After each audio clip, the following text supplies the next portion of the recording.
On va commencer le cours. Bonsoir tout le monde. On va commencer. J'ai voulu parler ce soir de Yona, parce qu'on lit l'Haftara de Yona à Kippour, mais il y a différentes lectures de Yona, et je voulais vous dire un petit peu ce que votre Rabbi Shio Pinto dit dessus, le Gaon de Vilna aussi dit dessus, et c'est très très très très très profond, vous allez voir. Avant d'oublier, n'oubliez pas qu'il y a des moments très importants dans Kippour. C'est bien sûr la Neila.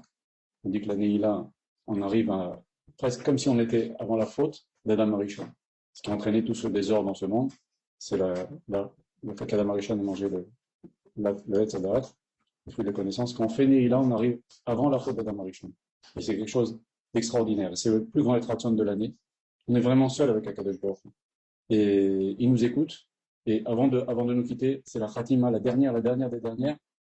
Hachem, avant de fermer les portes, Neila, il va fermer les portes, mais avant de fermer les portes, que je dois proposer. C'est demande ce que tu veux. Et on peut même, à Neila, réussir, si Dieu le veut, avec notre fila, à même se faire pardonner la faute de Chilul Hashem. C'est que Chilul Hashem, c'est une faute qui n'est pas pardonnable, sauf par la mort.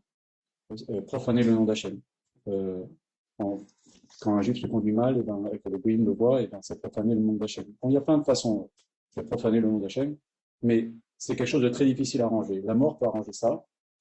Aussi, le Kiddush Hashem peut arranger ça. Mais on dit que même un Neila, si on demande à quelqu'un de nous pardonner sur Chilul Hashem, on peut s'obtenir le pardon.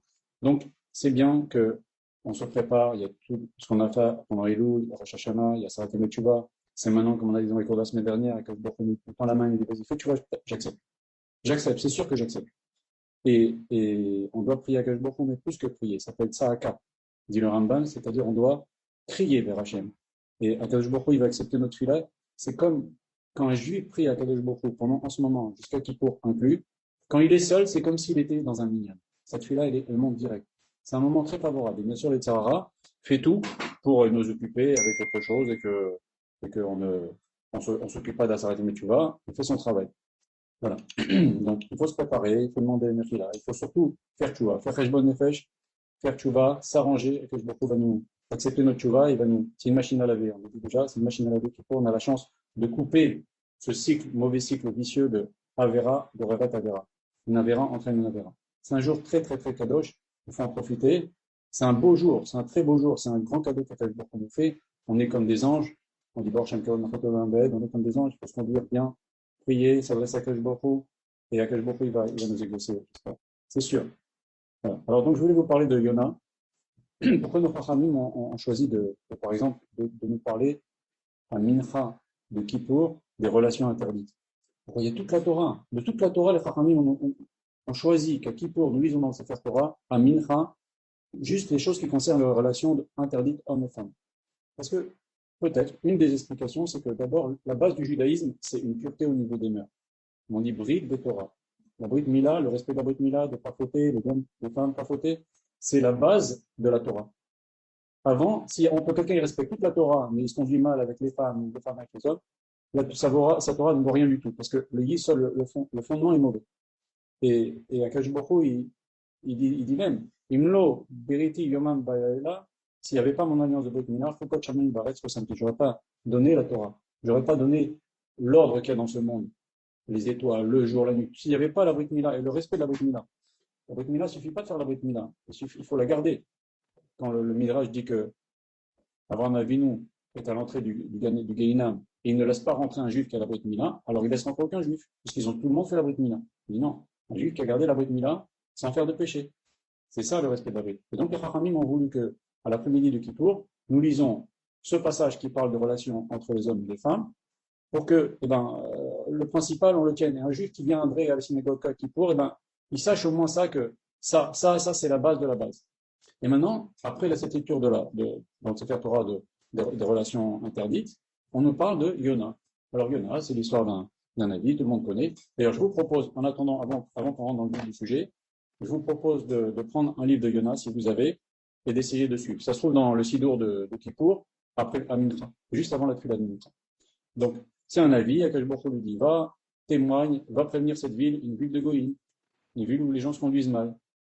Et Yona, il fuit. Un avis qui ne fait pas la mission qu'Akash Baruch Hu lui donne, on lit dans le Sefer Dvarim, il est Chayamita Bidei Shamayim. Et donc, Akash Baruch Hu va le tuer. Qu'est-ce qu'il va faire? Il va aller dans un bateau, il va aller à Tarshish, il y en a qui disent c'était Venise. En tout cas, il ne va pas faire sa mission, il ne va pas à la ville de Nineveh. Et il prend son bateau, et ça se passe mal, il y a une tempête, on va voir ce qui se passe. Finalement, à la fin, il se fait avaler, on le jette à la mer, il se fait avaler par un poisson, il se fait rejeter sur la terre, et finalement, il décide d'y aller. Et après, il y va, les gens font tchouva, il ne voulait pas y aller parce que il était très contrarié, il s'est dit, si les goïms font tchouva, ça va être une grande accusation sur les juifs, qui ne font pas de tchouva. Il a envoyé des dizaines et des dizaines de Nevi'im pour nous prévenir qu'il allait avoir la destruction du temple, la destruction du premier temple, deuxième temple, et juste après, écoutez, il a quand même été détruit. Alors il s'est dit, si moi je vais prévenir les goïms qui se conduisent mal, ils vont faire tchouva, alors ça va être une accusation terrible sur le ministère. Un avis, il va parler avec des goïms, ils vont faire tchouva, et des dizaines de Nevi'im vont parler. Pendant un avis, il va parler à des goïms, ils vont faire tchouva en un coup, et des dizaines de Nevi'im vont parler au peuple juif, ils vont pas faire tchouva, c'est une accusation terrible. Il a dit, je préfère mourir. Et Akash Baruch Hu va lui faire de telles choses que finalement, il va se reprendre, et il va aller faire sa mission, il va parler à Nineveh, ils vont faire tchouva, et à la fin, lui, il va sortir, il va être très, très contrarié. Et bon, on va rentrer dans le détail. Mais ça, c'est ce qui s'est passé. Ok? Mais, derrière, il y a un moussa extraordinaire pour nous. C'est pour ça que nos Chachamim ont fixé ça. Et c'est ce que je vais essayer de vous expliquer maintenant, avec le commentaire du Rabbi Yoshua Pinto, et aussi les commentaires du Gaon de Vilna. Il faut savoir que, déjà, le Rav dit que Nineveh, excusez-moi, vous pouvez enlever Marco, je t'en prie, enlève la caméra. Nineveh, c'était, pardon, excusez-moi. Les Chachamim disent que Yona, il a pris son roi HaKodesh, son Esprit Saint, sa Neviut, sa possibilité d'être Navi, il a pris d'où? Les Chachamim nous disent, parce qu'il montait aux trois fêtes, vous savez qu'il faut monter au temple, et on se réjouit, surtout en particulier à Sukkot, on va arriver bientôt aux prochaine. Il prenait de la Simcha Bet HaShova qu'on faisait à Sukkot, il a pris de la Kedusha pour devenir Navi. C'est l'importance de Sukkot. Sukkot, en vérité, on va être sous les ailes de la Shekhinah, et c'est comme quelqu'un qui rentre dans un Beth Midrash ou qui rentre dans un Nineveh, qui vole ou qui ne veuille pas, il est purifié. Si bien sûr, il ne garde pas d'impureté avec lui, mais s'il veut bien se conduire, Akash Baruch Hu, il le purifie. Et donc c'est très important, savoir le nom d'Hachem. La Shekhinah, elle pose ses ailes sur le Sra. C'est pour ça qu'il y a des règles très précises, etc. Et en plus de ça, on reçoit chaque jour les Ushpizin. Imaginez, on reçoit la Neshama, le premier jour d'Abraham, avec les 6 autres Ushpizin. Abraham à la tête. Le deuxième jour, on reçoit Yitzhak, avec les 6 autres Ushpizin, mais Yitzhak à la tête, etc. Imaginez-vous. Donc c'est un jour où un juif il peut prendre beaucoup, beaucoup de Gdusha sur lui pour son Neshama. Même s'il ne le sent pas, sa Neshama, elle va prendre. Mais il faut ne pas oublier une chose, c'est que les Ushpizin, dit le Zohar HaKadosh, ils viennent voir aussi comment nous avons aidé, comme c'est marqué dans la Torah, comment nous avons aidé le pauvre, la veuve, l'orphelin. Il y a marqué dans la Torah, aidera la veuve, l'orphelin, le pauvre. Akash Baruch Hu, il dit, aide ceux qui sont à moi, et j'aiderai ceux qui sont à toi. Toi, ta femme, tes enfants, ton serviteur, ta servante. Aide ceux qui sont à moi, les pauvres, la veuve, l'orphelin, et j'aiderai ceux qui sont à toi. Donc très important, les Ushpizin, s'ils voient qu'on a fait la Tzedaka avant Sukkot, ils vont nous bénir. On va avoir une bracha d'Abraham, d'Israël, de Yaakov. Et si on voit qu'on n'a pas fait la Tzedaka avant Sukkot, eh ben, ils vont le contraire de nous bénir. Donc c'est très très important, je le mentionne parce que c'est très très important. D'ailleurs, on raconte une histoire avec Rabbi Chaim de Tante. Il y a des chassidim, ils sont venus dans sa souka, ils lui ont dit, mais il n'est pas tellement bien décoré votre souka, Rav. Qu'est-ce qui se passe? Il a dit, vous savez quoi, je l'ai décoré la souka? Avec toute la tzedaka que j'ai fait avant Sukkot. Donc c'est super, super important de donner la tzedaka. Donc maintenant, on va essayer de rentrer, on va essayer d'avoir la lecture du Gaon de Vilna et la profondeur qu'il y a dans Yona. Pourquoi nos chachamim ont voulu fixer Yona alors que tout le monde est réuni à la synagogue, cette histoire de ce Navi qui ne veut pas faire sa prophétie, qui ne veut pas faire ce qu'Hachem lui a demandé, et finalement il va la faire. Pourquoi tout ça? En vérité, il y a une très grande profondeur et c'est ce qu'on va dire maintenant. Et donc je vais vous lire ce que nous dit le Gaon de Vilna. Il nous dit, toute l'histoire de Yona, c'est pour nous dire que Akash Baruch Hu, il envoie l'âme dans ce monde pour s'arranger, pour arranger le monde aussi. Hachem, il a envoyé Yona pour aller arranger la ville de Nineveh. Yona symbolise l'âme, la Neshama. Et Nineveh, ça symbolise le monde. Donc la Neshama, elle est envoyée dans le monde pour arranger le monde. Et ça ne suffit pas que la Neshama, elle n'arrange pas. Mais en plus de ça, elle abîme le monde. Elle laisse le corps faire n'importe quoi. Et donc, alors Akash Baruch Hu, qu'est-ce qu'il fait? Il prend la Neshama. On va voir que Yona, il va être avalé. Il va mourir, en allusion, et il va revenir, et il va cette fois-ci faire la mission. Mais ça va mal se passer, il va être contrarié, etc. Et ça, c'est le guide, quand la Neshama revient. Donc, on va rentrer maintenant dans le détail des attachés. Donc, il y a marqué, Vaïdebar Hachem el Yona. Hachem, il a parlé à Yona. Hachem, il a parlé à la Neshama. Yona ben Amitai. Il s'appelait fils d'Amitai, Yona. Akash Baruch Hu et Emet. Donc, ben Amitai, la Neshama, c'est la fille, une partie d'Akash Baruch Hu qui est Emet. Et il lui a dit, Akash Baruch Hu, il a bien prévenu. Il convoque la Neshama, Akash Baruch Hu, avant de naître, et lui dit, hé, tu vas être sadique, tu vas pas être rachat. Et Maran Masechet Nida, il dit pourquoi sadique et pas. On lui dit s'il a promis qu'il est sadique, pourquoi ça fait promet qu'il ne sera pas un rachat? Parce que des fois, quelqu'un peut promettre qu'il va être un sadique, mais s'il se conduit mal, il se dit bon, bah tant pis, perdu pour perdu. On lui dit alors non, on lui rappelle, tu as aussi promis de ne pas être un rachat. Donc Hachem, il appelait Yona, il appelait Aneshama, Yona Ben Amita, et toi l'Aneshama, qui est une partie d'Akadosh Baruch Hu, viens me voir, Léman, je vais te parler. Koum lechet divé, va, descends dans le Olamazé. C'est ce que nous dit ici le Gaon, je vous lis ce qu'il nous dit. Hachem, il envoie la Neshama dans le monde et lui dit va, rentre dans le corps de telle personne et serre-moi, serre Akadosh Baruch Hu. Et la Neshama, pourquoi on l'appelle Yona? Parce que Yona, ça veut dire la colombe. La colombe, elle a ça de particulier, c'est qu'elle ne s'attache qu'à son conjoint. Elle n'a pas, comme d'autres animaux, différents mâles, différentes femelles. Elle n'a qu'un seul et un seul pour toute sa vie. Et elle en est fidèle. Et ben, ainsi, pareil, Am Israël, il est appelé Yonati, ma colombe. Donc nous, on doit être attaché à Kadosh Baruch Hu et qu'avec Kadosh Baruch Hu. Et en plus de ça, la Yona, elle a ça de particulier, que quand on lui fait la shrita, elle se laisse faire. Et pareil, les Bnei Israël, ils sont prêts à mourir à Kiddush Hashem pour Kadosh Baruch Hu. Alors, Akadosh Baruch Hu lui dit il est mort, viens. Qu'est-ce qu'il lui a dit Hashem? Il lui dit, il parle à Neshama et lui fait savoir pourquoi tu viens dans le monde. Tu viens pour arranger, et chacun doit arranger sa Neshama, essayer d'arranger les autres, essayer d'arranger le monde. Et il lui dit quoi? Kum lecha, va à Ninvé. Va de ton endroit qui est dans le ciel et viens sur terre. Tu étais dans le Gan Eden, viens dans le Olamazé. Ninvé, c'est quoi? C'est le Olamazé, c'est le monde dans lequel nous vivons. Et donc Akadosh Baruch Hu, il prend la Neshama et il envoie sur terre pour arranger Ninvé, pour arranger le Olamazé. Et on sait que l'homme aussi s'est appelé Olam Katan. Bekara Alea, Akadosh Baruch Hu dit à la Neshama, enfin Hachem a dit à Yona, tu diras à la ville de Ninvé de faire tchouba, de s'arranger, etc. Et qu'est-ce qui a allusionné ici au niveau de la Neshama? C'est Akadosh Baruch Hu, il dit à la Neshama, il lui dit, tu sais, fais attention, méfie-toi des mauvais chemins, méfie-toi des choses qui ne sont pas bonnes pour toi. Parce que après, toutes les choses que tu vas faire, il va y avoir des accusateurs contre toi. C'est toi-même qui vas les faire naître par tes fautes. Ils vont venir contre toi et ils vont crier contre toi. Donc Yona, il s'est levé et au lieu d'aller à Ninvé, il s'est sauvé. Il a pris un bateau. Chachamim nous disent qu'il a payé le prix de tout le monde. Au lieu de payer seulement sa place, il a payé la place de tout le monde. Et donc, Yona, il est parti à Ninvé, il n'a pas voulu faire ce qu'a demandé à Kadosh Baruch Hu. C'est pareil, la Neshama, elle vient dans le Olamazé, et quand elle vient dans le corps de l'homme, eh ben, elle doit faire la volonté d'Akadosh Baruch Hu. Mais au lieu de faire ça, elle fait des choses pas bien. Et c'est quoi Tarshish? La Neshama, elle s'est sauvée là, à Tarshish, c'est les Ta'avot, les plaisirs de ce monde. Donc la Neshama Yona, au lieu d'aller à Ninvé, arranger le Olamazé, elle va à Tarshish. Elle va à Tarshish et elle va suivre les Ta'avot du Olamazé, de ce monde, les plaisirs de ce monde, les plaisirs interdits. Voilà. Par exemple, tout ce qu'on sait qui est interdit, que la Torah interdit. D'accord? Je ne vais pas donner d'exemple maintenant. Et il y a marqué dans le texte, il s'en va, Mel Pene Hashem. Yona, il s'est sauvé. Il s'est sauvé d'Hachem, comme si on pouvait se sauver d'Akadosh Baruch Hu. Et c'est ça toute la leçon aussi. Un homme, il ne faut pas qu'il croie qu'il va pouvoir se sauver d'Akadosh Baruch Hu. Regarde, Yona, il a voulu se sauver. Tu es là qui pour, tu es à la synagogue, tu ne peux pas te sauver d'Akadosh Baruch Hu. Akadosh Baruch Hu, partout où tu seras, il peut faire ce qu'il veut avec nous. Et c'est ça aussi l'exemple. Mais il y a marqué, il s'est sauvé de devant Akadosh Baruch Hu. Pourquoi? Parce qu'avant de naître, Akadosh Baruch Hu, il appelle à Neshama et il lui explique.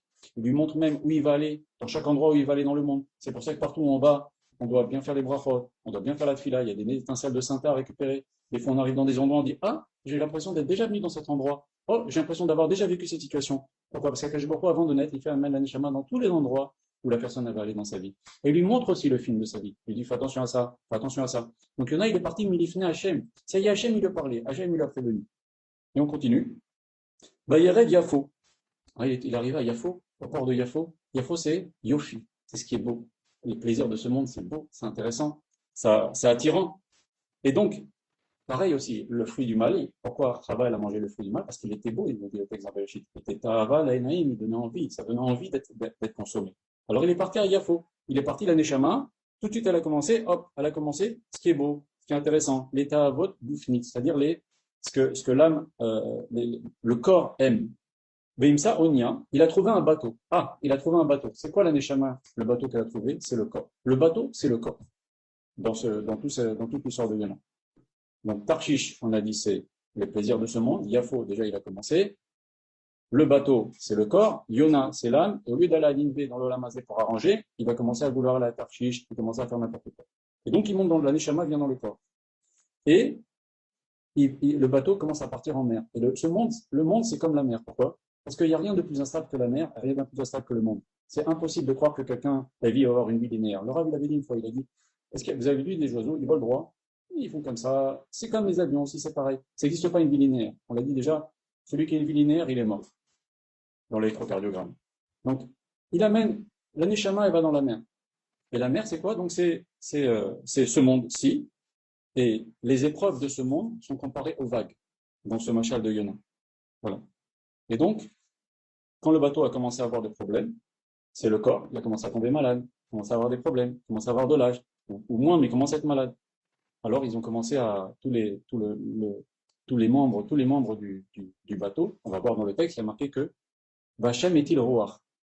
VHM. À chaque fois qu'il y a marqué VHM, c'est Hachem et son Beddin. Hachem et son Beddin dans le ciel, ils ont envoyé un vent pour perturber Yona qui ne fait pas sa mission. Ben, c'est pareil, Hachem, il envoie pour réveiller quelqu'un du vent. Il dire, réveille-toi, il y a des choses qui ne vont pas. Il y a marqué Vonia Chashva Leishaver. Le bateau a pensé à se briser. Est-ce qu'un bateau pense? S'il vous plaît, je vous en prie, pouvez-vous arrêter la caméra? Est-ce qu'un bateau pense? Est-ce qu'un bateau pense? C'est marqué dans le texte, on le lit. Vonia Chashva Leishaver. Le bateau a pensé à se casser. Ça veut dire quoi? Le Rav Pinto a fait la remarque. Il a dit quand l'homme veut faire les mitzvot, la nature, et même Akash Baruch Hu, il fait que tous les éléments de la nature l'aident. Et quand l'homme se conduit mal, aussi tous les éléments de la nature vont l'aider à se redresser. Là, on voit quoi? On voit que il y a l'eau, il y a l'air, le vent, et euh, il y a le végétal, c'est le bateau. Le bateau, il a pensé à se briser, c'est-à-dire même les végétaux, tous les éléments se mettent pour réveiller l'homme. C'est ça ce qui est ici allusionné. Et donc, Akash Baruch Hu, il envoie un très grand vent, c'est la Midatadin, la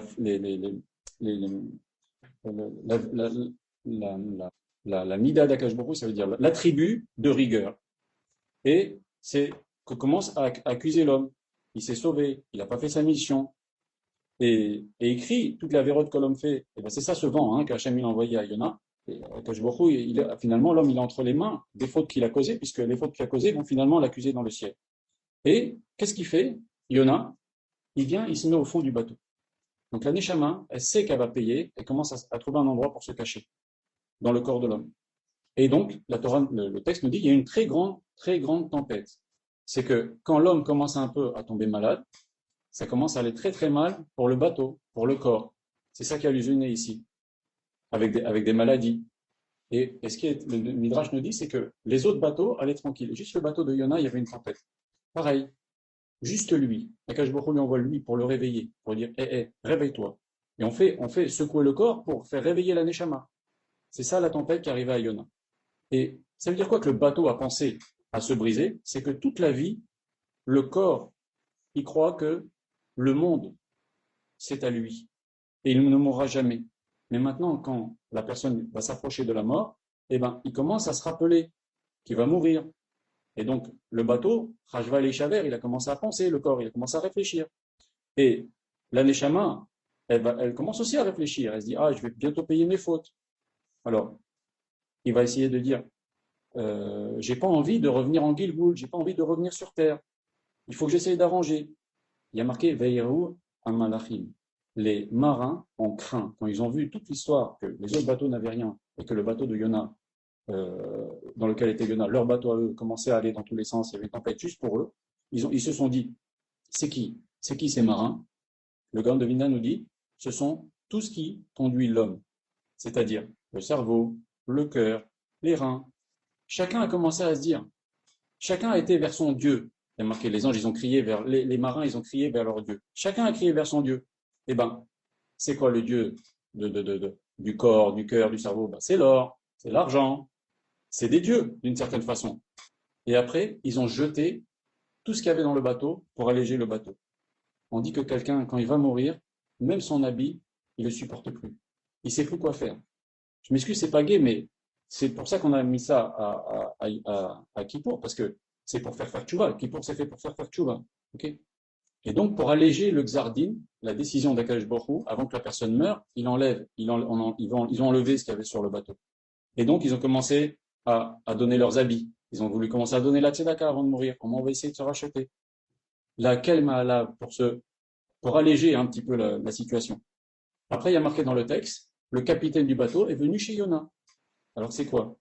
C'est la tête ou le cœur. Ils sont venus chez la Neshama. Ils lui ont dit, appelle ton Dieu. Comme il y a marqué dans Yona, le capitaine du bateau est venu chez Yona, il lui a dit, appelle ton Dieu. Eh ben, le cœur qui a poussé l'homme, le cerveau qui a poussé l'homme à faire n'importe quoi, il va chez la Neshama et lui dit, appelle ton Dieu.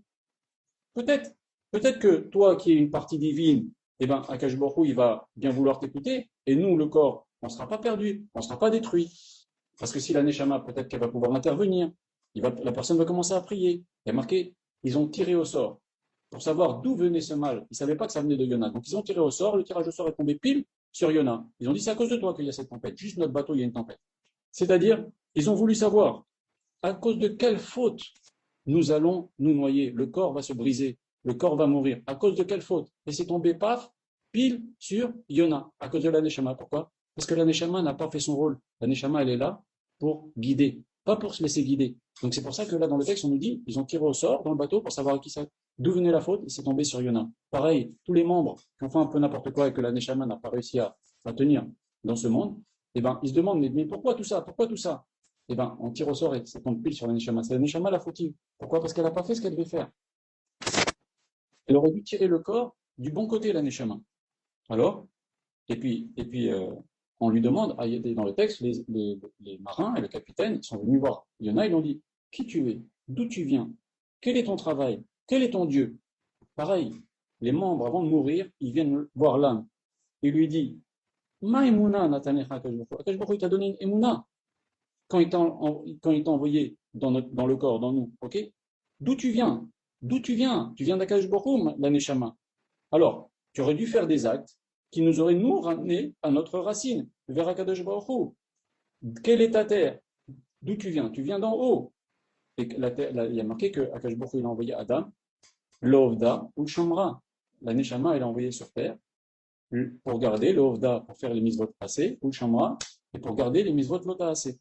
Donc on lui demande. Après on lui dit, Misé Amata, de quel peuple tu es? Pourquoi toute ta vie tu n'as pas suivi le chemin de Ham Israël? Alors qu'est-ce qu'il répond à Neshama? Qu'est-ce qu'il a répondu Yoma? Il dit, je suis juif et je crains l'Éternel. Ça c'est ce qui est marqué dans le texte. Mais qu'est-ce qu'il en remet ici? Il y a marqué, je suis ivri, je suis Be'ever Anar, de l'autre côté du fleuve. C'est-à-dire dans le ciel, il y a un fleuve qui s'appelle Nar du Nord.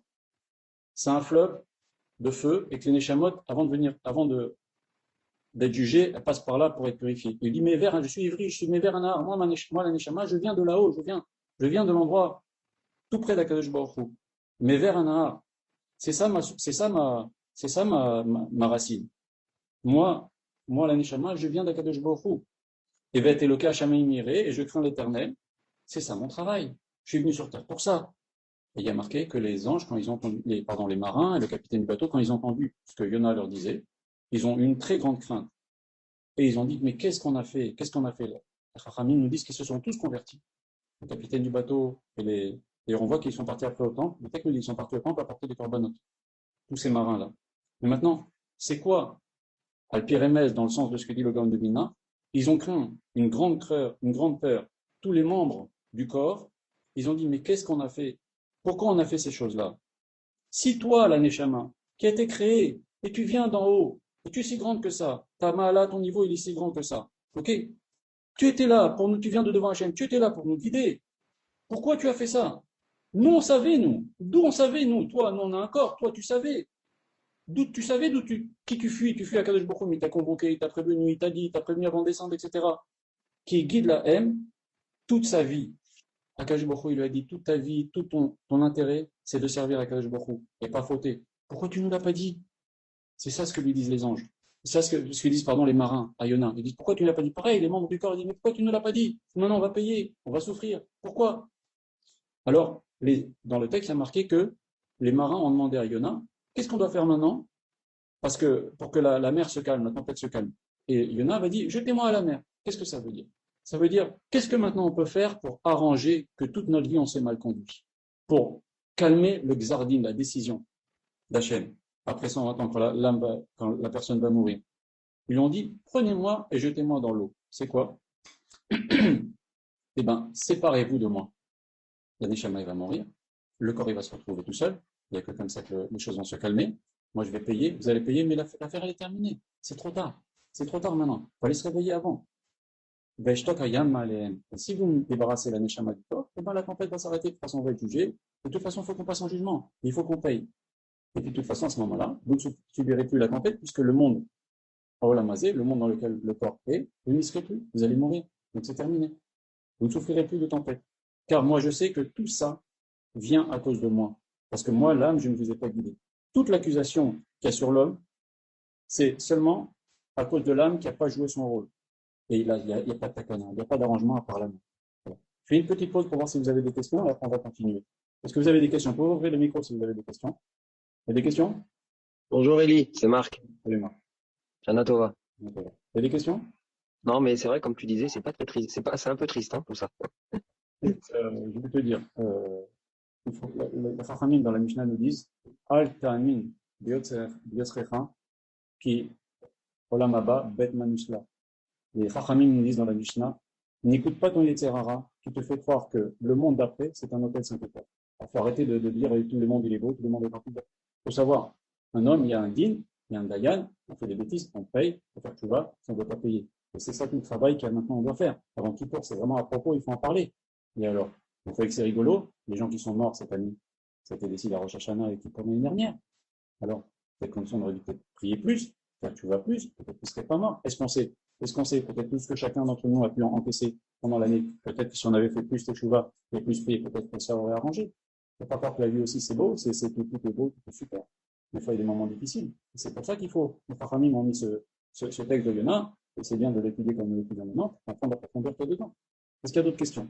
Bon, alors pas de questions, on continue. Je vois que les gens ne quittent pas, donc c'est pour voir qu'ils veulent connaître la suite. Donc la Neshama dit, jetez-moi à l'eau, séparez-vous de moi, séparez le corps de la Neshama, et au moins le corps arrêtera de souffrir dans ce monde. Et ça, c'est la mort. Et après, les marins, ils ont dit, qu'est-ce qu'on peut faire? Mais on va arranger les choses. La Tekana,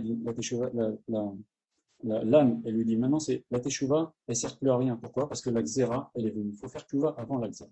Et la Xéra, c'est quand? C'est le Chitoum, la Khatima, c'est à Kippour. C'est maintenant. Il faut se préparer. Il faut faire Teshuva avant. Ok? Tu me parles à moi en premier. Donc, maintenant, il y a une contradiction dans le verset. Il y a un fait qui l'autre. Yarpot Hashem bemot tamet. Un verset qui dit que Baruch ne veut pas la mort d'un juif, qui on l'a dit la semaine dernière, mais qui reviennent de son mauvais chemin et qu'ils vivent. Et il y a un autre verset qui nous dit qui Chafetz Hashem l'amitam. Hashem veut les tuer. Alors, c'est quoi? C'est avant le Xardine.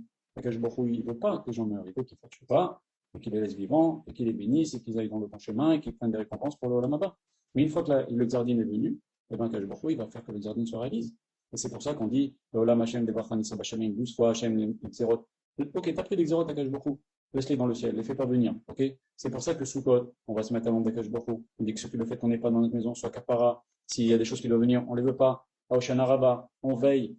Parce que Hachem, c'est là qu'il envoie les ordres de mission et les donne aux anges. Faut pas savoir, faut pas croire. Jusqu'à Oshana Rabbah, on est jugé. C'est pas parce que Sukkot qui pourrait terminer que c'est fini. Ça va jusqu'à Oshana Rabbah. Même jusqu'à Shmini Atzeret le matin. On peut encore faire quelque chose beaucoup, donne pas aux anges l'ordre de mission. Mais une fois que c'est donné, c'est donné. Alors après, bien sûr, on peut même pendant l'année, même si l'ordre a été donné aux anges, avec beaucoup plus de tfilotes, parce que les juifs, ils peuvent changer avec la tfila, la tchouva et la tzedaka, mais c'est beaucoup plus dur qu'avant.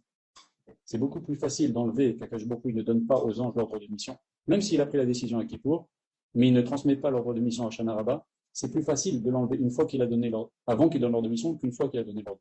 Et c'est pour ça qu'on fait la veillée, on étudie pour avoir des srouillottes, on fait tchouva aussi au Shana Rabbah.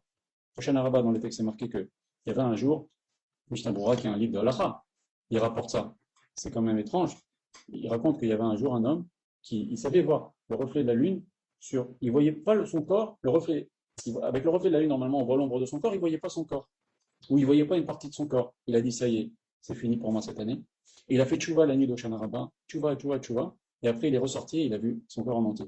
Et en vérité, la nuit d'Oshana Rabbah, on peut encore annuler. Même on dit jusqu'au matin de Shmini Atzeret. Dans Shmini Atzeret, j'espère qu'on pourra en parler pendant la moelle de Sukkot, mais c'est le plus grand jour de l'année. C'est le plus grand jour de l'année, Shmini Atzeret, il faut comprendre. Écoutez à quoi ça ressemble, regardez. La naissance du peuple juif, c'est Pessah. La bar mitzvah, quand les juifs ils ont reçu la Torah, c'est Shavuot. Quand l'homme il devient un petit peu mûr, c'est Elul. Ok? Après, il y a le jour où la personne, eh ben, il est il devient responsable, c'est Rosh Hashanah. Quand il se marie, on dit quand quelqu'un se marie, on le pardonne des fautes. C'est Kippour. Et après, il y a la choupa. C'est la souka. C'est comme une choupa. Ok. Et après, quand l'homme et la femme se retrouvent après le mariage, c'est Shemini Atzeret. C'est le moment le plus grand lien entre Akadosh Baruch Hu et les bénis Israël, c'est Shemini Atzeret. On dit que tous, Akadosh Baruch Hu, il demandez tout ce que vous voulez à Shemini Atzeret, je vous donne, on aura l'occasion d'en parler. Mais c'est très très pachouk, c'est un chemin comme ça. Il y a la naissance, il y a la bar mitzvah, il y a la maturité, il y a le jugement, il y a la capara des fautes au jour du mariage, il y a la choupa, et il y a l'union entre nous et Akadosh Baruch Hu, le jour du Shemini Atzeret. Tout ça, c'est un chemin. Et on est au milieu du chemin maintenant. Il faut se préparer. Il faut savoir aussi que quand on dit que, on l'a dit déjà dans les cours, aussi bien à Kippour qu'à la Choupa, quand quelqu'un se marie, il ne faut pas croire que quand nos Chachamim nous disent oui, à Kippour, les Hachem, il a effacé les fautes. Ou le jour où il se marie, quelqu'un efface les fautes. Akadosh Baruch Hu, il les met dans une bouteille, rappelez-vous, je vous avais montré, dans une bouteille et il fait. Et il voit, est-ce qu'après le mariage, le type, il se conduit bien? Est-ce qu'après Kippour, le type, ce qui s'est engagé, ce qu'il a fait tchouva, il se conduit bien? Eh bien, très bien. On efface doucement, doucement. Mais si le type, il se conduit mal, toutes les fautes, elles reviennent. Pareil, un type qui se marie, on dit, on lui pardonne les fautes. Mais c'est mise en bouteille. S'il se conduit mal, toutes les fautes, elles reviennent. Faut pas croire, la mariée est trop belle, hein, ça marche pas comme ça. Voilà. Donc on continue. Et maintenant, Yona se trouve avalé par un poisson. C'est quoi le poisson? C'est la tombe. Il va y rester 3 jours. Parce que pendant 3 jours, nous disent nos Chachamim, la Neshama ne veut pas quitter le corps. Elle va, elle vient, elle va, elle vient. Même pendant le premier mois, elle va entre la maison, le cimetière, elle a du mal. La Neshama, Yona, il va être dans le ventre pendant 3 jours. La Neshama, elle va être dans le Kéva pendant 3 jours. C'est-à-dire, elle va être avec le corps encore. Elle veut pas quitter son corps, la Neshama, pendant 3 jours. Pourquoi 3 jours? Parce que nos Chachamim nous disent qu'au bout de 3 jours, le visage de la personne change, et tout commence à s'abîmer. Et nos Chachamim nous disent, le Malach HaMavet, quand il tue quelqu'un, il lui met 3 gouttes. Et 3 gouttes de poison. Et ces 3 gouttes, ça peut ressembler à, nos Chachamim nous disent que un tzaddik, quand il meurt, il souffre pas beaucoup. Un rachat, quand il meurt, il souffre beaucoup. Et ces souffrances-là, même si ça dure 5 minutes, ça peut paraître une éternité de douleur incroyable. Que Dieu nous préserve. Les Chachamim nous disent que les moments les plus durs de la vie, c'est la naissance et la mort. Il ne faut pas croire que c'est une chose facile. Les Chachamim nous disent, c'est bien connu, que quand un tzaddik meurt, c'est comme quand on enlève un cheveu sur un lait, ça s'enlève facilement. Et quand quelqu'un qui n'a pas fait bien la Torah, les mitzvot meurt, c'est comme du coton entre des épines. C'est dur à enlever, ça accroche, ça fait mal, c'est dur à séparer. Et donc, il ne faut pas souhaiter ça. Mais donc, la Neshama, elle prend ces 3 gouttes-là. Et pourquoi c'est difficile? Parce qu'il y a 3 choses qui peuvent rendre la mort difficile. Il y a plein de choses qui peuvent, bien sûr, la vérote, mais le kavod, quand quelqu'un il est attiré par le kavod, c'est quelque chose qui l'attache beaucoup à la matérialité. La kina, la jalousie aussi, c'est pareil. Et la tarava, quand quelqu'un est attiré par le plaisir de ce monde, c'est d'autant plus dur pour lui. Dans tout ça, je vais vous dire, quand les goïms me disaient, ah ouais, non, mais il n'y a personne qui est revenu de là-bas, etc. Eliyahu Navi, il est pas revenu. Eliyahu Navi, il est pas revenu. Il n'est pas monté, il est revenu. Eliyahu Navi, qui apprend avec tous les rabbanim, avec tous les tzadikim, il leur apprend la Torah. Il a appris Arizal, il a appris Baal Shem Tov, il a appris à tous les tzadikim, Rabbi Chaim Pinto, etc. Il a marqué combien il y a de tzadikim au Maroc? Il a appris la Torah avec Eliyahu Navi. Eliyahu Navi, il est monté, il est revenu. Il est là pour nous raconter. Il raconte du baratin. Tout ce qu'on lui dit, c'est marqué dans nos textes. Oui, il y a quelqu'un qui est parti, qui est revenu, qui nous a dit comment ça se passe. Il s'appelle Eliyahu Navi. On l'accueille tous à la Brit Mila. Alors c'est du baratin. Sachez qu'il y a des livres qui parlent de ça. Il y a une Masechet qui s'appelle Masechet Geina. Ça se trouve dans Sefer Hasidim, etc., etc., etc. Et ceux qui sont intéressés peuvent lire le livre Shomer Emunim. Alors là, je peux te dire que je parle à Marc. C'est pas une partie de plaisir après 120 ans. Donc c'est bien de faire tchouva, c'est bien d'avoir peur, c'est bien. Surtout en ce moment. Donc, on continue. Donc, Yona est avalé par une baleine, c'est la Neshama qui est avalée par la tombe. Et elle ne veut pas quitter la tombe parce que c'est pas sa place. La Neshama, sa place est dans le ciel, mais elle ne veut pas quitter le corps qui est dans la tombe. Et donc, ils ont pris Yona, ils l'ont mis dans l'eau, les marins. C'est pareil, la Neshama, elle cherche un peu partout où se cacher. Il y en a même qui disent qu'elle va dans les jambes. C'est pour ça que il y a un inyan, le Zohar parle de ça, quand on fait la khalitsa, quand une femme se marie elle a pas eu d'enfant, elle se marie avec le frère, alors elle enlève le lacet, etc., parce que la Neshama du frère, elle est dans la jambe, etc., etc. Bon, il y a beaucoup à dire là-dessus, mais c'est compliqué, on ne va pas rentrer là-dedans. Donc la Neshama, en tous les cas, les anges, les marins, ils ont pris Yona, ils l'ont mis dans la mer. Ben, pareil, les membres du corps, la Neshama, elle essaie d'aller partout, il la repousse, elle essaye un peu d'aller un peu partout. C'est pareil. Et il y a marqué, les marins, ils ont une grande crainte. C'est pareil, quand le corps meurt, on voit le Malach HaMavet, et ça suffit déjà, à part les 3 gouttes qu'il nous donne, ça suffit déjà pour faire mourir une personne. Pourquoi? Parce que Malach HaMavet, ne quittez pas, je m'excuse, ça fait peur, mais qu'est-ce que vous voulez que je fasse? C'est comme ça, c'est ce que nous disent nos maîtres. Le Malach HaMavet, c'est un ange avec plein d'yeux, et plus on a fait des bêtises, et plus il a des yeux. C'est tellement effrayant à voir que la personne, ça suffit des fois pour le faire mourir. Et donc, il y a marqué, les marins ont une très grande peur. Ben, c'est pareil, le corps, le corps, les membres du corps qui étaient dans le bateau, qui était le corps, eh ben, ils ont une très grande peur au moment de la mort. Et après, donc, Akadosh Baruch Hu, il va envoyer un poisson qui va avaler Yona. C'est la tombe, comme on a dit. Et là-bas, vous savez qu'il y a un ange dans la tombe qui s'appelle Doumia. Quand on dit dans le Hallel, Vélo, Kol Yordé, Douma.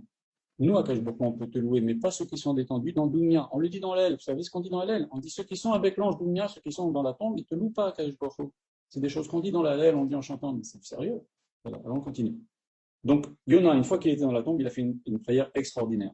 Alors qu'avant, il voulait rien savoir, il voulait se sauver de la mission d'Akadosh Baruch Hu. Je vous le lis quand même parce que c'est bien, quand quelqu'un il est Betsahar, de lire ce passage. Vous savez aussi que de lire Yona, quand une femme accouche, je sais qu'au Maroc, il disait Echar et Ratzon l'Ipatear, ce qu'on a dit la Kedat Yitzhak et Echar et Ratzon, mais Rav Israël aussi disait, d'ailleurs ce cours que je donne maintenant, c'est le Nishmat mon maître, Rabbi Raphaël Yaakov Israël Bar Yaakov. Il disait que quand la femme accouchait, c'était bien pour le mari de lire Yona. Pourquoi? Parce que Yona, quand il est avalé par le poisson, il n'y a que Akadosh Baruch Hu qui pouvait l'en sortir. Et bien c'est pareil. Un enfant, quand il est dans le corps de sa mère, il n'y a que Akadosh Baruch Hu qui peut en sortir. Nos Chachamim nous disent la clé de la naissance, il n'y a qu'Akadosh Baruch Hu qui l'a. Donc il n'y a qu'Akadosh Baruch Hu qui peut faire que l'enfant naisse vivant et que la mère reste vivante après. C'est un naisse inimaginable, la naissance. C'est un naisse incroyable. Vous savez, nos Chachamim nous disent que tout ce qui est fermé dans le corps de l'enfant, au moment de la naissance, il s'ouvre. Et ben, le nez est fermé, la bouche est fermée, sinon il est tout frais, il aurait du liquide amniotique, le gosse, il avalerait ça, il en mourrait quand il sort, et ben ça s'ouvre. Heureusement aussi qu'il ne fait pas les besoins dans le ventre de sa mère, ou sinon il tuerait la mère. Tout ce qui est fermé s'ouvre, et tout ce qui est ouvert se ferme. Alors là, un jour, je donnais un cours, je vous raconte une histoire extraordinaire. J'ai donné un cours il y a à peu près 25 ans, sur cette Gemara, qui disait tout ce qui est fermé s'ouvre, et ce qui est ouvert se ferme. Et il y avait un médecin parmi les élèves, qui dit, oh là là, c'est incroyable. Je lui dis, pourquoi? Il me dit, bah, le trou de botal. Je lui dis, c'est quoi le trou de botal? Eh ben, cherchez sur Internet. Le cœur dans l'enfant de la mère, non, pardon, le cœur de l'enfant dans le ventre de la mère, il y a une paroi qui est ouverte quand il est dans le ventre de sa mère. Et au moment de la naissance, paf, cette paroi se ferme au moment de la naissance. Et si elle restait ouverte, l'enfant mourrait. Dieu préserve. Donc, ce que nous disent nos Chachamim, ce qui est ouvert se ferme, et ce qui est fermé s'ouvre. C'est ouvert, le trou de botal, ça s'appelle, et à la naissance, tac, il y a une paroi qui se crée. Marabout, Masecha Hachem. Tout ce que nous dit Razal, nous l'ont dit il y a 2000 ans, même des choses que je ne savais pas, c'est un truc médical. Cherchez sur Internet le trou de botal, c'est incroyable. Une paroi dans le cœur qui se crée au moment de la naissance. C'est exceptionnel. Donc, c'est bien de lire Yona quand il y a un accouchement. Alors, je vais vous dire ce que dit Yona. J'ai appelé Hachem dans mon malheur, et il m'a répondu dans le ventre de l'enfer. Ni Beten Shaol. Yona, il a dit que le ventre du poisson, c'était le ventre de l'enfer. Bon, il y a beaucoup à dire, le Midrash dit beaucoup de choses sur le poisson. Shavati, j'ai supplié, Shamata, Koli, Hachem, écoute ma voix. Bashlachani Mitzola, Belvav Yanu. Tu m'as envoyé au fond des mers. Mitzarecha, Galecha Alayavaru. Toutes les lames et toutes les vagues sont venues sur moi. Vani Amarti, Nigrashti Menegadenecha. Moi, je me suis dit, je vais me sauver d'Akadosh Baruch Hu. Mais maintenant, ce que je veux, c'est voir le Beth Amikdash. Je veux vivre. Il a fait tchouva. Afafoni Mayam Ad Nefesh. L'eau, elle m'a entouré jusqu'à que je me noie. Théom Misedebouni, les profondeurs m'ont entouré. Il était dans le ventre du poisson. Et les Rami nous disent mieux que ça. Ils nous disent que il y a marqué qu'au début, Daga, et après il y a marqué Dag. Parce qu'Hachem, il a fait rentrer avalé par un poisson femelle. Et qu'il y avait des bébés dans son ventre. Bref. Et donc, il a fait une prière à Kadosh Baruch Hu. Bon, vous la lirez si Dieu veut. C'est pas, on va continuer dans ce livre de Bina. Je voudrais avancer parce il s'est déjà passé presque 50 minutes. Alors je voudrais avancer. Ok? Et donc, Beit Palel el Yona el Hachem. Ah, voilà que la Neshama, elle prie Hachem. Après la mort, elle prie Hachem. Il y a marqué Ovre Be'emek Abacha, on le dit tous les jours dans les Tachanonim. Les Neshamot des Tzadikim, on les fait passer dans les vallées des pleurs. C'est quoi les vallées des pleurs? Il y a des Tzadikim, on les fait passer dans le Gainam. Ils voient dans le Gainam. Ils sauvent aussi certains de leurs élèves, des gens, et Hachem leur donne l'occasion de passer dans cette vallée des pleurs où les Neshamas pleurent, les Neshamas des morts pleurent, et Akadosh Baruch Hu lui donne l'occasion de sortir des Neshamot.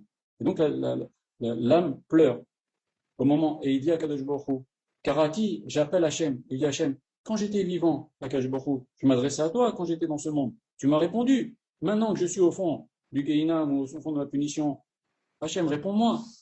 Et il lui dit à Akadosh Baruch Hu, lui dit, toutes les vagues sont passées sur moi. C'est déjà, j'ai subi les punitions que l'âme subit après la mort. Donc il lui dit, donne-moi encore une chance à Akadosh Baruch Hu, donne-moi une chance de revenir. Et il dit, je veux revoir le Beth Amikdash.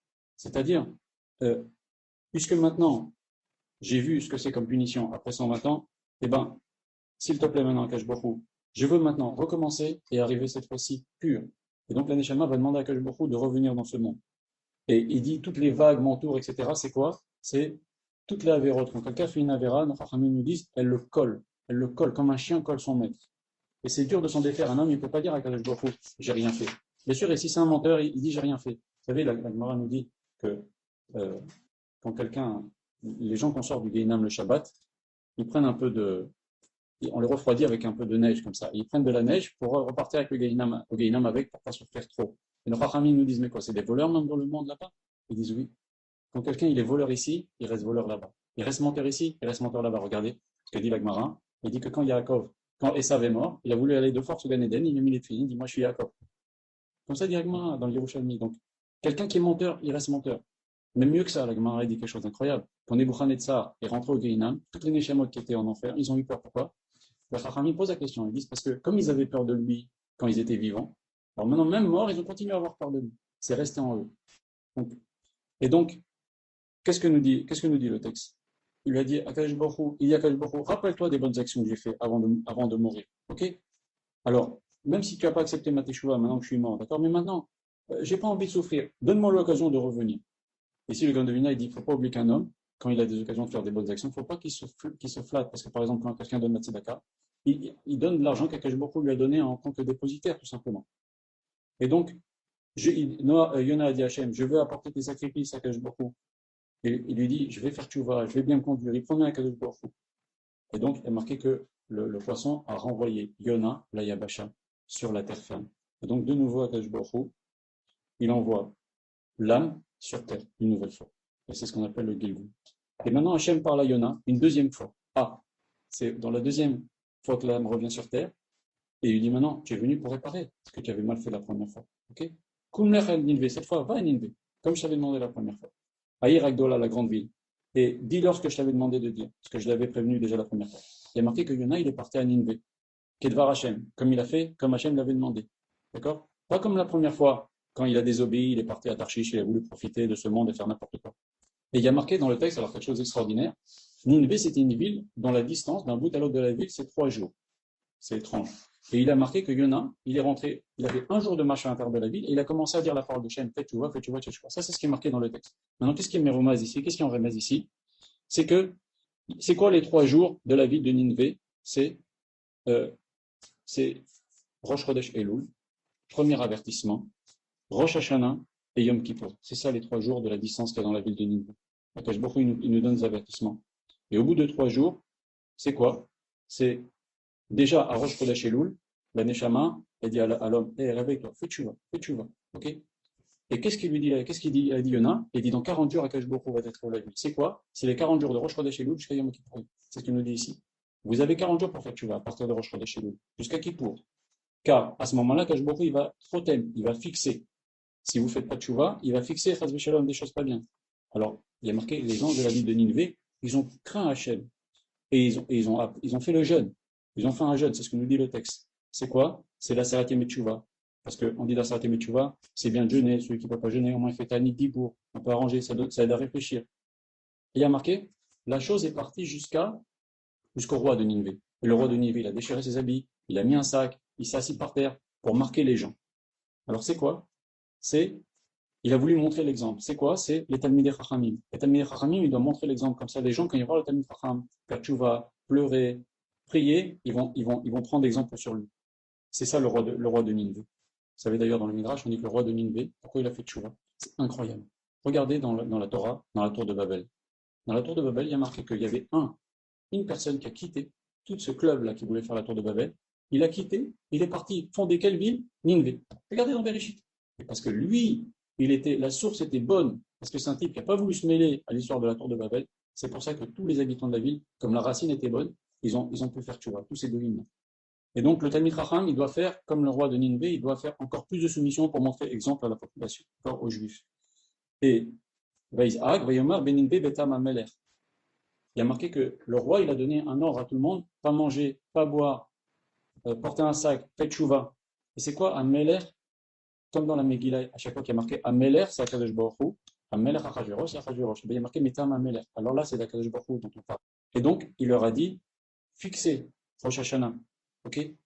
Réveillez-vous. Et après, il y a marqué Bakar Vatson. Il y a marqué une grande ville où même les animaux, on ne leur a pas donné à manger. Alors, c'est quoi Bakar Vatson? C'est les grosses bêtes et les petites bêtes. C'est quoi? C'est les hommes qui se conduisent comme des BMA Gassa, des bêtes un peu grossières. Comme il y a marqué dans Vaïkra, au premier verset de Vaïkra, il y a marqué, euh, on parle des corbanotes, il y a marqué vous apportez mina BMA, Adam un homme qui faudra parmi vous, il apportera mina BMA ou mina Tsol. Et c'est quoi? C'est la BMA qui est en soi. C'est pas la BMA qui est en soi, c'est justement quand notre corps qui fait ce qu'il veut. Et donc c'est ça que quand on apporte le corban, on doit faire tchouva sur ça. Et je rappelle que les corbanes, on les apporte quand on a fait une faute sans faire exprès. Et donc, quand le texte nous dit que dans la ville de Nineveh, même les grosses bêtes, les petites bêtes, les grosses bêtes comme les bœufs, les petites bêtes comme les moutons, les agneaux, les chèvres et tout ça, eh ben, ils n'ont pas mangé. C'est pour nous dire que à Kippour, même les gens qui font pas tellement la Torah, eh ben, ils vont jeûner. Même les gens qui essayent un peu de faire des efforts, ils sont bénonymes, eh ben, aussi ils vont jeûner. D'accord? Et ils se sont mis des sacs, ils ont commencé à faire tchouva. Et ils ont rien mangé. Ils se sont commencé à réfléchir. Ah, toute la nuit, on court après la parnassa. C'est bien de courir après la parnassa. On a besoin de parnassa pour servir à Kadosh Baruch Hu. Mais il ne faut pas oublier que c'est un moyen. Et qui pour aussi, ça nous aide aussi. Rosh Hashanah aussi. Quand il y a Hachem Ori, Hachem, il nous éclaire. C'est lui qui guide. Donc, ils se sont repentis. Et il y a marqué, Vayinachem Hachem ala Asher Diber la Sot Laem. Kadosh Baruch Hu, il a changé d'avis. La Xéra qu'il avait décidé de détruire Nineveh, Akash Baruch Hu, il a changé d'avis. Il les a pas détruits. Et donc, ça a commencé à, donc très bien pour les habitants de la ville de Nineveh, mais qu'est-ce que nous dit le texte? Jonas, ça l'a énormément fâché. Il s'est écarté de la ville, il a commencé à faire la tête, et puis d'un seul coup, il y a un kikayon, comme une plante qui a poussé, comme je sais pas comment ça s'appelle, une plante qui a poussé très très vite. En une journée, il s'est mis à l'ombre, je vous dis rapidement. Et Akash Baruch Hu, il a envoyé un ver, et même cet arbre-là, cette plante-là, qui lui faisait de l'ombre, elle a pourri, et donc il s'est retrouvé au soleil. Il a dit, Hachem, prends-moi mon échama, je préfère mourir. Hachem lui dit, toi, tu as de la peine pour un arbre, tu n'as rien fait pour cet arbre. Et moi, je vais laisser tous les habitants de la ville de Nineveh, que j'ai nourris depuis qu'ils sont petits, je vais les laisser mourir sans les prévenir qu'il faut que tu vas. Ça s'arrête là. Ça, c'est l'histoire, le texte de Nineveh. Mais je vais vous dire, qu'est-ce qui a allusionné ici au niveau de l'âme? Eh ben, des fois, l'âme, quand elle revient en Gilgoul, elle a des problèmes de parnassa. Ça l'aide aussi quand quelqu'un il a des problèmes de parnassa à pas trop s'envoler. Parce que quand on a beaucoup de parnassa, on peut faire des bêtises. C'est pas toujours, mais c'est ce que nous dit le Gaon de Vilna. Pourquoi Yona était contrarié? Parce qu'il a vu que eux ils ont fait tchouva et après tout va aller bien pour eux. Lui il n'a pas fait tchouva en Gilgul Rishon et il revient sur terre et il a des problèmes de parnassa. Et quand on dit Tzadik Veralo, Tzadik Ben Racha, c'est des fois un Tzadik. Il te conduit bien maintenant, mais Ben Racha, c'est pas que son père était Racha, c'est que dans le Gilgul précédent, il était Racha. Et c'est pour ça que des fois, un Tzadik Ben Racha, il peut avoir des choses, c'est-à-dire dans la Neshama, sa Neshama a fait des choses pas bien dans le Gilgul précédent, il peut avoir une vie difficile. Voilà. Et il a commencé à s'énerver, il a été contrarié que les gens de la ville de Nineveh, eh ben, ils ont fait tchouva, et Akash Baruch Hu leur a pardonné, et lui, il n'a pas fait tchouva en son temps, il est contrarié, il n'est pas content. Alors il a pris Hachem, il a dit Hachem, bon, donne-moi parnassa. Hachem, il envoie le kikayon, cette plante-là. Et qu'est-ce qui a marqué je vais terminer là-dessus. Il y a encore un peu à dire, mais c'est long, on a déjà passé 1 heure. Mais qu'est-ce que nous dit le texte dans Michelet? Il nous dit la chose suivante. Shlomo Amalia dit la chose suivante. Il nous dit, Shevachani et Ametim, je loue les morts qui sont déjà morts, plutôt que les vivants qui sont vivants. Eh ben, la réponse c'est que la personne, si elle est morte, elle a déjà fait tchouva, et elle est morte en ayant fait tchouva, c'est mieux pour elle que, chez Gvarmetou, donc elle est déjà morte, elle a fait tchouva, que les vivants qui sont vivants, évidemment, c'est quand elle revient en Gilgoul, et des fois la vie elle est difficile pour elle, parce qu'elle doit payer, elle est là pour arranger. Pour terminer, parce qu'il s'est déjà passé 1h10, le Gaon de Vilna nous dit que si on veut savoir quel avéra on est venu arranger dans ce monde, il faut savoir, je l'ai déjà dit plusieurs fois dans les cours, quelle est la chose qu'on a le plus Yetzirara de faire. Quelle est la vera qui nous tire le plus? Il y a encore beaucoup à dire, mais bon, il ne faut pas mélanger. Est-ce que vous avez des questions? Pas de questions? Bon, alors, j'ai pas voulu vous angoisser, je m'excuse, mais il faut savoir pourquoi on parle de Yona le jour du Kippour, c'est justement pour nous faire du moussard et pour nous dire, c'est comme le chauffard. Quand Bam dit c'est quoi le chauffard? Il dit, toi qui dors, tu dors, réveille-toi, t'es venu sur terre, Hachem il a envoyé Yona sur la terre, il va parler avant, il a dit, t'es venu sur terre pour bien faire. Faire ton mitzvot, apprends, sache ce qu'il faut faire. Ne crois pas que même si tu sais, le Yetzirah va te laisser tranquille. Plus quelqu'un est monte, et plus le Yetzirah va l'embêter. Mais au moins, essaye de remplir ton passage sur terre. Essaye de le réussir. Essaye de devenir milliardaire en mitzvot. On peut devenir milliardaire en mitzvot. chaque heure d'étude, chaque mitzvah que l'on fait, c'est des mitzvot. On petit chesed, on distribue un cours, c'est des mitzvot. On fait savoir un cours, on parle d'un cours, on communique, on aide les gens, on conseille. Chaque petite chose, c'est des mitzvot qu'on peut acquérir. Et chaque petit srout peut nous aider. Mais maintenant, il faut, avant Kippour, accumuler encore les srouyot. Et surtout, comme on a dit la semaine dernière, le principal, c'est la tchouva et la tseaka. La tfila, mais très très fort. Et ça peut annuler le tzardim. Une question, Eliaou, Oui. qui a peut-être pas de relation avec tout ça. Quelle est l'importance, parce qu'il y a beaucoup de gens qui disent c'est très très important d'assister au Kol Nidré, veille de Kippour. C'est quoi l'importance du Kol Nidré?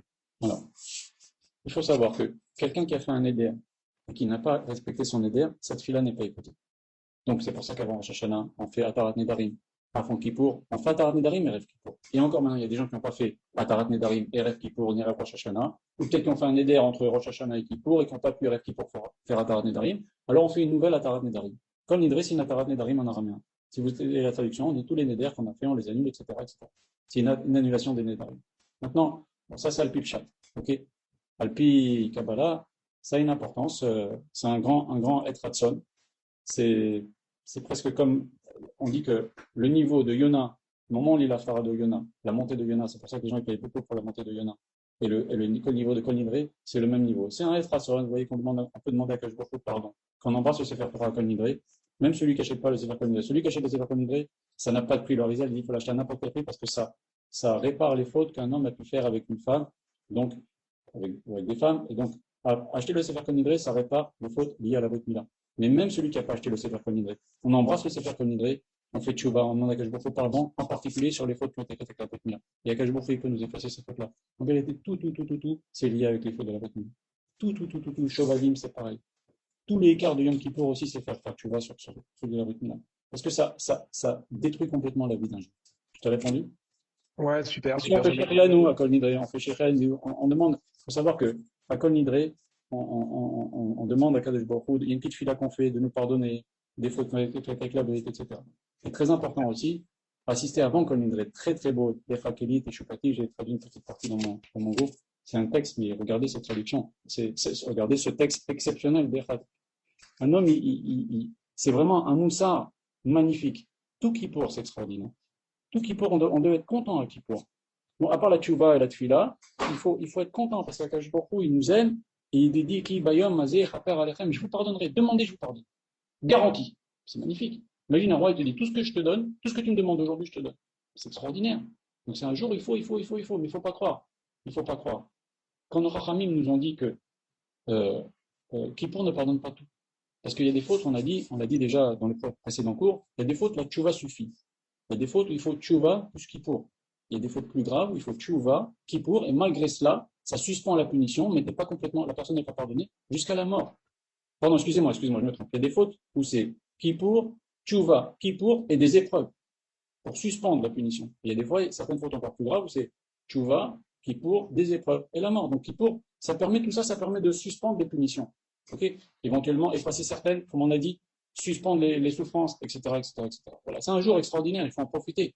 C'est un beau jour Kippour, c'est un jour extraordinaire. Hachem donne à chacun les kochot. Je rappelle, et c'est important, les personnes qui doivent manger, il y a des halachot, comment manger à Kippour? Si le médecin et le rav ont dit qu'il faut manger, eh bien il faut manger. C'est une mitzvah de manger. Ok, s'il y a des médicaments à prendre, il faut demander au rav, il faut demander au médecin, un médecin craignant Dieu. Et s'ils disent qu'il faut les prendre, il faut les prendre, même avec de l'eau. Il faut demander tout ça à un rav. Et on n'attend pas la veille de Kippour, c'est des choses sérieuses, il faut bien les faire.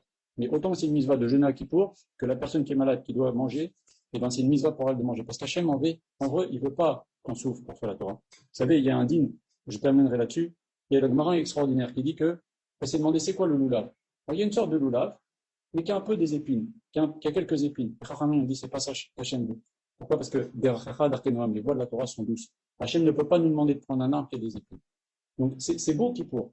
Mais il faut savoir qu'il se passe des choses, toutes les choses graves qu'on a vues dans l'année qui vient de s'écouler, c'est des choses qui ont été décidées et signées à Kippour. Donc c'est l'occasion d'annuler plein de mauvaises choses et qu'Akadosh Baruch Hu, j'espère, nous enverra le Mashiach. Une dernière question liée à Moi aussi. Kippour. Oui. Excusez-moi. Une dernière question liée à Kippour.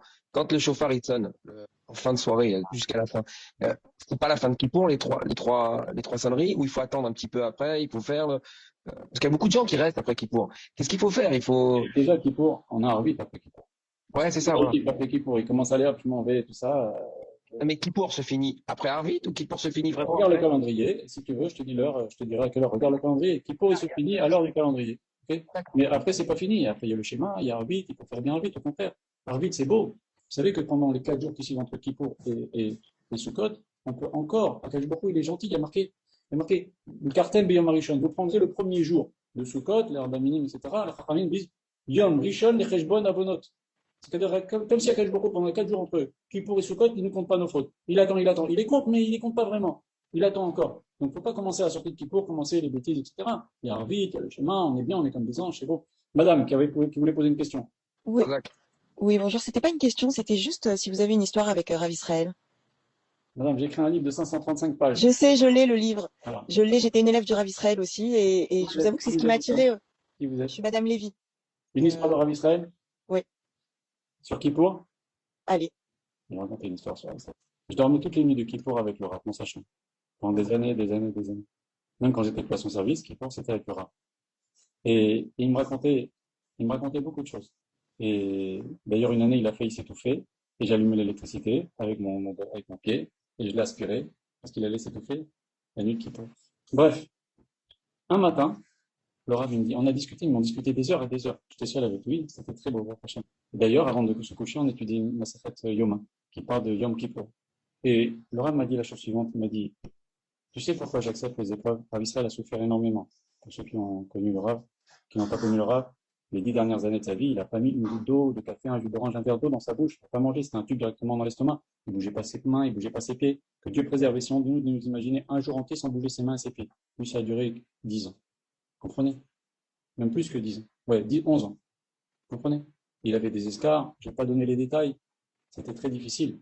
Comprenez? Beaucoup de souffrance. Et avec ça, il recevait les gens. Jusqu'au jour de sa mort, il a reçu les gens. Il leur donnait un bon moral. Il repartait avec un bon moral, il les bénissait.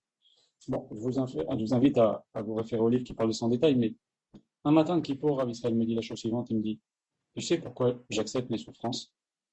Il y avait beaucoup de souffrances, je vous garantis. Je lui dis, non, dites-moi, Rav. Il me dit, parce que c'est Hachem qui a voulu me les donner.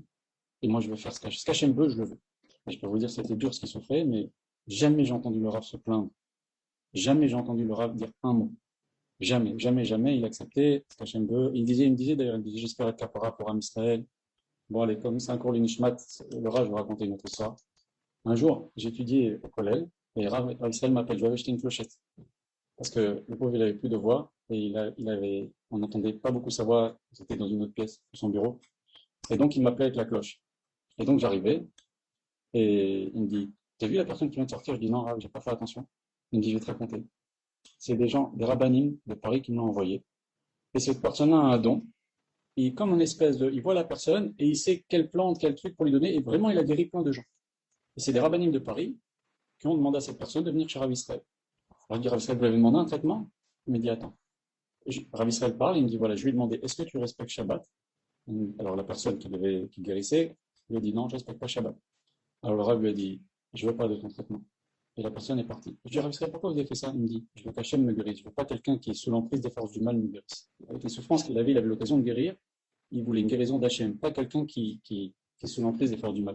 Bon, Rav Israël, on peut parler, c'est un homme, un ange, hein, c'est une force de caractère, mais un génie en Torah, un Gaon en Torah, imaginez-vous un homme qui a 25 cerveaux connectés les uns aux autres. Imaginez-vous la puissance cérébrale de la personne, l'intelligence, la forma, en même temps avec mimout, une grande mimout.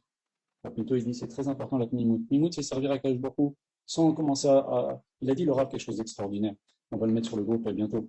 Il a dit l'année de Shemitah, ça doit nous servir d'exemple. De même que nous, on n'est pas agriculteurs. Donc, on ne va pas faire la Shemitah. Ça va être difficile pour nous de faire la Shemitah. On n'est pas agriculteurs. Mais il a dit cette année, on va faire la Shemitah du Sechel. C'est-à-dire, on va arrêter de notre cerveau nous amener un peu n'importe où. On va s'en remettre à Kadosh Baruch Hu. Ça ne veut pas dire qu'on doit être bête. Il y a marqué Yaakov, Ishtam, Yoshev Walim. Il était Tam, Yaakov. Ok, Tam, et alors? Qui était bête. Il a réussi à s'en sortir avec Lavan, qui était le plus grand sorcier de tous les temps, dit le Zohar, plus que Bilam. Il s'en est sorti avec Esav. C'est un très grand rusé. Il a fait l'histoire, vous savez, les rayures pour les bétails, le bétail, c'est vrai, etc. Attaché. C'est très rusé. Mais avec les gens droits, il est droit. Avec les gens rusés, il est encore plus rusé. C'est ce qu'il a fait. Mais la Tmimout, c'est servir à Kadosh Baruch Hu, prendre les choses comme Kadosh Baruch Hu nous envoie, servir à Kadosh Baruch Hu comme très sérieusement, toujours avec le sourire, il avait beaucoup d'humour, mais on ne commence pas à se compliquer la vie. On sert à Kadosh Baruch Hu, est-ce qu'Hachem il envoie? Merci. Et voilà. Et ça, c'était une très grande qualité, malgré qu'il était un génie en Torah, il était un grand chacham, on ne pouvait pas le ruser à Israël, on ne pouvait pas le ruser à Israël. Et malgré cela, il était d'une tmimout, ou grâce à cela, il était d'une tmimout extraordinaire. D'ailleurs, quand je lui demandais, mais comment ça se fait qu'Hachem écoute votre philo? Il me disait, ben, c'est par le mérite de mes ancêtres. C'est-à-dire, lui, il était rien. Vous voyez, lui, il était rien du tout. Il était très, très, très calme. Mais Rav Israël, on ne pouvait pas le ruser. Je vous raconte une petite histoire comme ça avant de terminer pour ceux qui veulent rester. Il y a un jour une dame qui est venue voir Rav Israël et qui lui a dit, vous savez, Rav Israël, je viens de la part de ma cousine. Elle a fait une bêtise avec un homme, mais elle veut savoir ce qu'elle doit faire. Alors Rav Israël l'a arrêté et lui a dit, écoute, tu diras à ta cousine qu'elle a eu tort. Elle aurait pu venir elle-même. Elle aurait pu venir elle-même et me dire qu'elle vient de la part de sa cousine. Vous comprenez? Vous ne pouvez pas le ruser, Rav Israël. Il y a d'autres histoires, mais je ne peux pas raconter ici. Eliaou, une question, Eliaou. Une autre question parce que tu parlais de. Attends, laisse parler un peu les hommes, Marc. Ah, d'accord. Laisse parler les autres, pas les hommes. Il y a d'autres personnes? Alors Marco, je t'écoute. Juste une question pour parler de la descendance que tu disais là sur Israël, ses ancêtres et ses ancêtres. Jusqu'à quelle puissance peut donner euh, les parents de nos parents, de nos parents, de nos parents, s'ils étaient des rafams, des rafams, jusqu'à quel niveau elle peut donner je sais pas moi, je sais pas comment te poser la question. Le mérite des ancêtres. C'est ça. Voilà, le mérite des ancêtres, mais Alors, du plus profond jusqu'à aujourd'hui. Alors, c'est simple. Dans la Torah, il y a marqué 2 fois. Akash Baruch Hu, il se rappellera, il te récompensera pour 1000 générations. Et dans un autre verset, il y a marqué, dans les 10 commandements, il te récompensera pour 2000 générations. C'est Hachem qui a fixé. Et la Gemara, elle demande, alors pourquoi une fois 1000 générations, une fois 2000 générations? Akash Baruch Hu, il récompensera les choses bien que tu fais pour 1000 générations pour ceux qui craignent Hachem, et 2000 générations pour ceux qui aiment Hachem. Ça, c'est ce que disent nos textes. Okay. Maintenant, on ne peut pas se contenter seulement de ça. Il y a un jour comme ça, un grand Rosh Hashiva, j'étais présent, Rav Ezrahi, il y a quelqu'un qui est venu le voir devant moi, il lui a dit, vous savez, Rav, moi je suis le descendant d'un tel, etc., un très grand Rav, etc. Il a dit une très belle phrase, il a dit, écoute, toi tu es très fier de ton ancêtre qui est dans le ciel, un très grand Rav, un très grand tzaddik.